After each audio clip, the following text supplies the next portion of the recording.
Hotel రూంలో అన్విత, ప్రియా మాట్లాడుతున్న సమయంలో రాఘవ్ నుండి కాల్ వస్తుంది. అతడు కిందకి రమ్మని అనడంతో ఆమె సందేహపడుతుంది. కిందకు రా అన్విత, నేనేమీ నిన్ను ఇబ్బంది పెట్టను. నీ పర్సనల్ విషయాలు మాట్లాడడానికి నేను పిలవడం లేదు. బిజినెస్ పని మీదే కాల్ చేస్తున్నాను. రాబోయే కార్ షోకి గెస్ట్ గా ప్రముఖ సెలబ్రిటీ వస్తున్నారు. ఆ కార్ షో థీమ్ గురించి నీతో డిస్కస్ చెయ్యాలి అని అన్నాడు. అతని టోన్ గంభీరంగా మాట్లాడినట్టుగా వినిపించడంతో అన్విత ఆశ్చర్యపోతూనే కిందకు వస్తానని ఆన్సర్ చేసి కాల్ కట్ చేసింది. ఫోన్ మాట్లాడుతున్నంతసేపు ఆమె చెవి పక్కనే మొహం పెట్టి దొంగలా వారి మాటలు వినడానికి ట్రై చేసిన ప్రియా ఆమె ఫోన్ పెట్టేయగానే, రాఘవ్ ఏమంటున్నాడు? నేను షాడోకి అప్డేట్ ఇవ్వాలి. అసలే నిన్ను చూసుకోవడానికి నాకు పేమెంట్ ఇస్తున్నాడు అని కనుబొమ్మలు ఎగిరేస్తూ అంది. చిన్నగా నవ్విన అన్విత, ఓవర్గా థింక్ చేయకు, నెక్స్ట్ కార్ షో గురించి మాట్లాడడానికి కాల్ చేశాడు అని చెప్పింది. అలా అయితే పర్వాలేదు, లేదంటే షాడోకి చెప్పేస్తాను. అసలే చాలా ఫీజిస్తున్నాడు అని అంది ప్రియా. నీ పని బావుంది ప్రియా. ఇటు షాడో నీకు ఫీజిస్తున్నాడు, అటు ప్రవీణ్ జయరాం కూడా శాలరీ ఇస్తున్నాడు. 2 చేతులా సంపాదించడం అంటే ఇదే కదా అని అన్విత నవ్వుతుండగా, ప్రవీణ్ శాలరీ ఇస్తున్నాడని ఎవరు చెప్పారు? నేనిప్పుడు ప్రొబేషనరీ పీరియడ్లో ఉన్నాను. నాకు స్టైఫెండ్ మాత్రమే ఇస్తున్నాడు. ఆ డబ్బులు ఆఫీస్కి ఇంటికి తిరగడానికి మాత్రమే సరిపోతున్నాయి అని బాధపడుతున్నట్టుగా అంది ప్రియా. అప్పటికే డ్రెస్ మార్చుకొని రెడీ అయిన అన్విత, నువ్వు ఊరికే బాధపడుతున్నావు ప్రియా. స్టార్ ఎంటర్టైన్మెంట్లో పనిచేసే వాళ్లకు ప్రొబేషనరీ పీరియడ్లో ఫుల్ శాలరీ ఇవ్వరు. కానీ వన్స్ రెగ్యులర్ అయ్యాక ప్రొబేషనరీ పీరియడ్లో ఇవ్వాల్సిన మొత్తం శాలరీని ఒకేసారి ఇస్తారు అని అంది. ఆ మాటలతో ప్రియా కళ్ళు ఆనందంతో మెరిశాయి. నిజమా అన్విత? అంటే ఇప్పుడు నాకు రావాల్సిన డబ్బు ఆ తర్వాత వస్తుందా? I'm so happy. నేనింకా ప్రవీణ్ మీద కోర్టుకు వెళ్లాలనుకున్నాను. శ్రమదోపిడీ చేస్తున్నాడని ఆఫీస్లో ఉద్యమం లేపేద్దామనుకున్నాను అని అంది ప్రియా. అన్వితకు నవ్వొచ్చింది. ప్రియ ఆకతాయిగా మాట్లాడుతుందో లేదా సీరియస్గా మాట్లాడుతుందో ఆమెకు అర్థం కాలేదు. సరే సరే, కింద రాఘవ్ సార్ వెయిట్ చేస్తున్నారు. నేను వెళ్ళాలి. నువ్వు ఇక్కడే ఉంటావా, ఇంటికి వెళ్తావా అని అన్విత అడగడంతో, నువ్వు లేనప్పుడు నేనిక్కడేం చేస్తాను, నేను కూడా వెళ్ళిపోతాను అని అంది ప్రియా.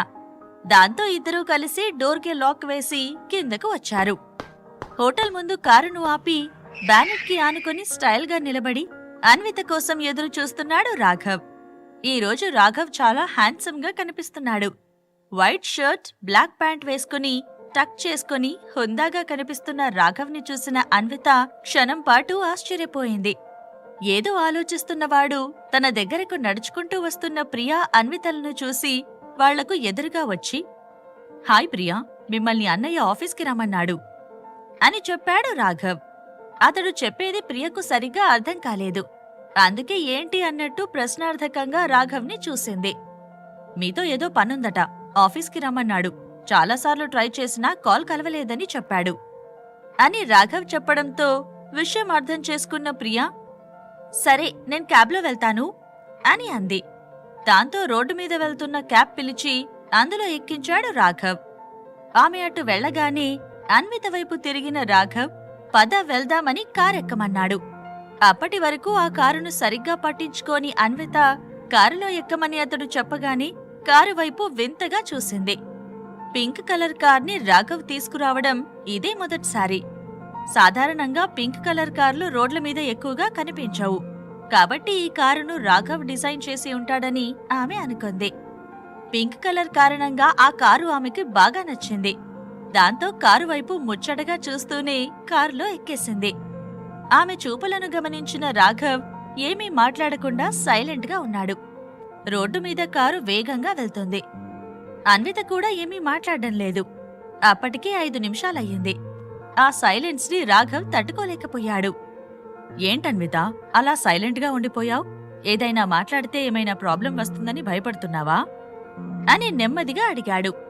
ఒక్కసారిగా అతని వైపు తల తిప్పిన అన్విత అలాంటిదేమీ లేదు అని సమాధానమిచ్చింది. చిన్నగా నవ్విన రాఘవ్, ఒకవేళ నువ్వు అలా అనుకున్నా కూడా ఆశ్చర్యమేమీ లేదు. కాకపోతే నీ మనసులో ఆ మాస్క్ మ్యాన్ ఉన్నాడని తెలిసిన తర్వాత నేను నిన్ను డిస్టర్బ్ చేయాలని అనుకోవడం లేదు. మొదట్లో మా అన్నయ్య నీ వైపు అట్రాక్ట్ అయ్యాడు అనుకున్నాను. కాని అతనికి ప్రియ నచ్చిందని అర్థమవుతుంది. నువ్వేమీ టెన్షన్ పడకు. నేనొక్కసారి వద్దనుకున్నానంటే మళ్ళీ కావాలని అనుకోను అని అన్నాడు. అన్వితకు వింతగా అనిపించింది. రాఘవ్ అలా మాట్లాడతాడని ఆమె కలలో కూడా అనుకోలేదు. ఏం ఆలోచిస్తున్నావన్విత? వీడిలాగే చెప్తాడు, మళ్ళీ వెంట పడతాడు అనుకుంటున్నావా? నేను మాటంటే మాటే, అవినాష్లా పిచ్చివాణ్ణి కాదు అని సీరియస్గా చెప్పాడు రాఘవ్. అవినాష్లా మీరు బిహేవ్ చేయరని నాకు తెలుసు సార్ అని అంది అన్విత.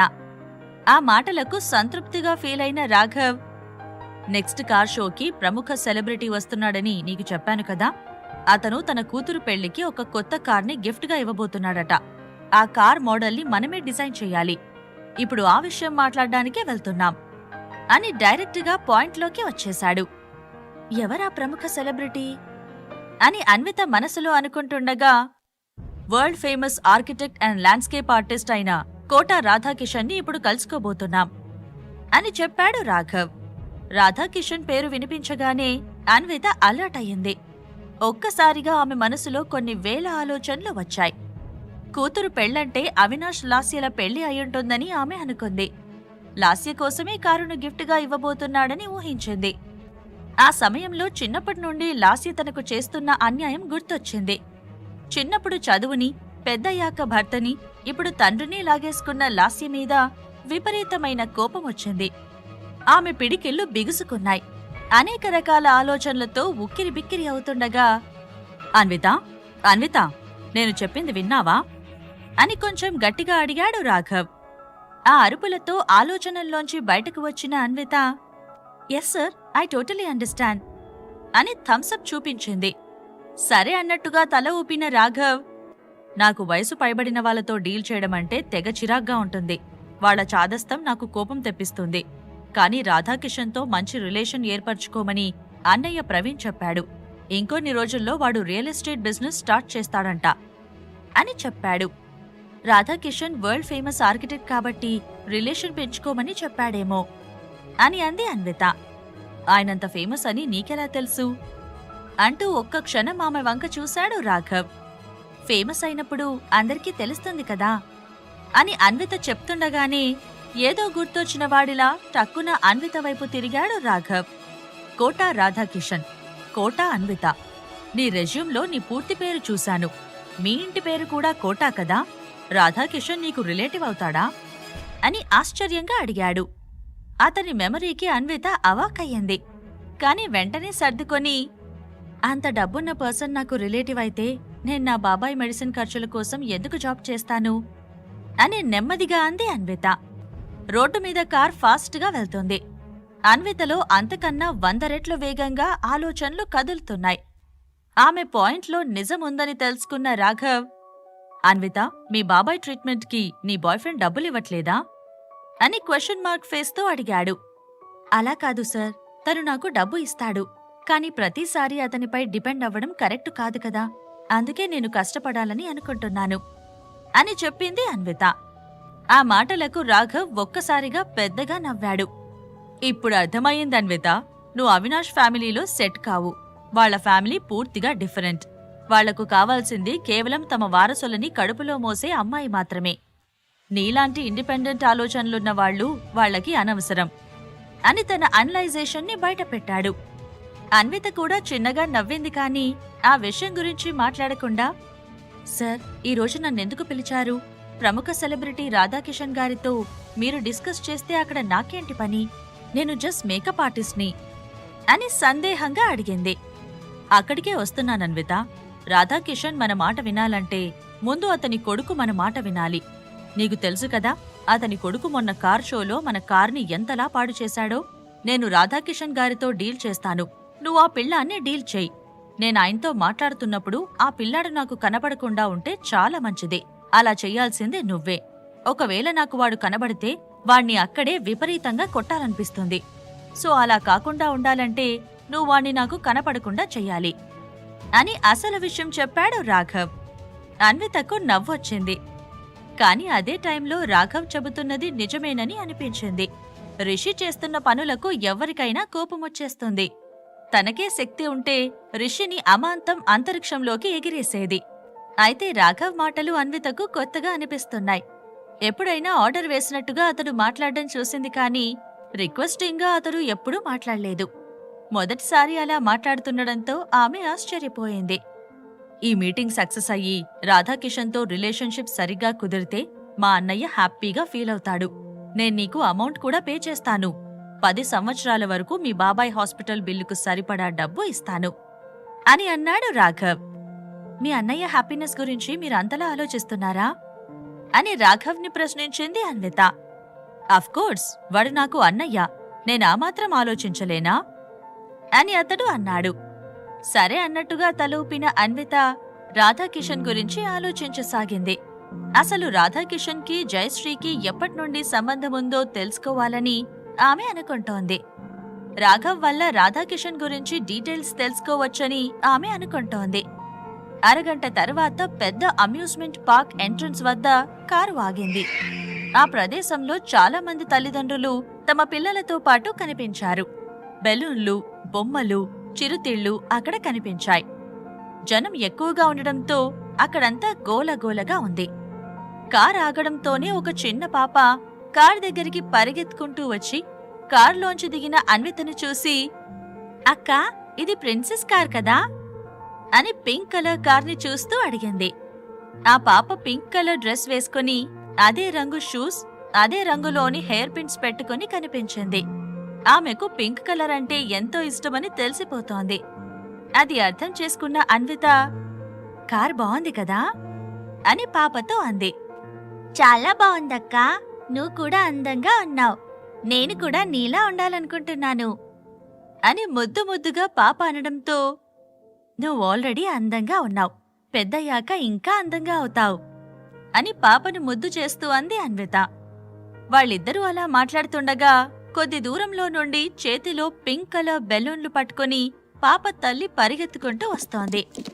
కార్ దగ్గరికి చేరుకున్న పాప తల్లి అన్విత వైపు చూస్తూ, మీరేమీ అనుకోకండి, ఈ పాపకి పింక్ కలర్ అంటే చాలా ఇష్టం.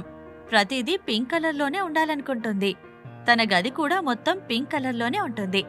తను మిమ్మల్ని డిస్టర్బ్ చేసి ఉంటే ఐమ్ సారీ అని చెప్పింది. పర్వాలేదండి, మీ పాప మాట్లాడుతుంటే ముద్దుగా అనిపిస్తుంది. నాకు కూడా ఇలాంటి పాప ఉంటే బావుండనిపిస్తుంది అని అనుకోకుండా టక్కున అనేసింది అన్విత. అప్పుడే కార్ దిగి డోర్ని ఆనుకొని ఫోన్లోకి చూస్తున్న రాఘవ్ వైపు చూసిన పాప తల్లి క్యూరియాసిటీని ఆపుకోలేక, అతను మీ బాయ్ ఫ్రెండా అని అడిగింది. లేదు లేదు, ఆయన నా బాస్, నేనాయన కంపెనీలో వర్క్ చేస్తున్నాను అని అన్విత చెప్పడంతో, బాస్ అయినా మిమ్మల్ని ఇష్టపడుతున్నాడేమో అనిపిస్తుంది. జనరల్గా రోడ్ల మీద పింక్ కలర్ కార్లు కనిపించవు. అమ్మాయిలకు ఇష్టమైన రంగని తెలిసినా కూడా ఆ రంగుతో కూడిన వస్తువులను తమ కోసం కొనడానికి అబ్బాయిలు ఇష్టపడరు. కాని నిన్ను పింక్ కలర్ కార్లో ఇక్కడి వరకు తీసుకొచ్చాడంటే అతనికి మీరంటే ఇష్టమని అర్థమవుతుంది అని అనలైజ్ చేస్తూ చెప్పింది పాప తల్లి. ఆ మాటలకు అన్విత నోరు వెళ్లబెట్టి చూస్తూ ఉండిపోయింది. లేదండి, అలాంటిదేం లేదు అని అన్విత అంటున్నా వినకుండా, ఖచ్చితంగా ఉందండి, కావాలంటే ముందు ముందు చూస్తూ ఉండండి అని కేవలం అన్వితకు మాత్రమే వినబడేలా చెప్పింది పాప తల్లి. ఆమె అలా మాట్లాడుతుంటే అన్వితలో అనేక ఆలోచనలు కలిగాయి. రాఘవ్ సార్ ఇంతకు ముందు ఎప్పుడూ పింక్ కలర్ కార్ని తీసుకురాలేదు. బ్లూ, గ్రే కలర్ కార్లను ఎక్కువగా తీసుకొచ్చేవాడు. ఈసారి మాత్రమే స్పెషల్గా పింక్ కలర్ కార్ని తీసుకొచ్చాడని ఆలోచిస్తూ రాఘవ్ వైపు చూసింది అన్విత. రాఘవ్ ఇంకా అన్వితను ప్రేమిస్తున్నాడా? రాధాకిషన్తో అతనికి రిలేషన్ పెరుగుతుందా? ఈ ప్రశ్నలకు సమాధానాలు తెలుసుకోవాలంటే నెక్స్ట్ ఎపిసోడ్ వినాల్సిందే. క్రింద ఇచ్చిన లింక్ ని క్లిక్ చేసి పాకెట్ ఎఫ్ఎం యాప్ ని ఇన్స్టాల్ చేసుకోండి. Stay tune to pocket FM.